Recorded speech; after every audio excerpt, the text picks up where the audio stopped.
the National Weather Service office in Rapid City, South Dakota, conducting a weekly test of the NOAA weather radio warning alarm on WXM63 in Rapid City, WXL23 on Terry Peak near Meade, WXK64 on Battle Mountain near Hot Springs, KXI59 Phillip, KZZ59 Porcupine, WNG 557 near Faith, WNG 558 in White River, WNG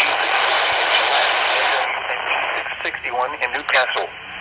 When weather watches and warnings are issued, the signal will trigger an alarm on weather radio receivers to warn you of the hazard. The alarm will be used for weather warnings and emergency messages for Bennett, Butte, Custer, Fall River, Hawken, Harding, Jackson, Jones, Lawrence, Meade, Millette, Oglala Lakota, Pennington, Perkins, Todd, and Zebot counties in South Dakota, Campbell, Crook, Niobrara, and Weston counties in Wyoming, and Carter County in Montana. Tests are normally conducted Wednesdays between 11 a.m. and noon Mountain Time and between noon and 1 p.m. Central Time. The test is postponed if severe weather is threatening. This concludes the weekly test of the NOAA Weather Radio Warning Alarm. We now return to our regular broadcast program.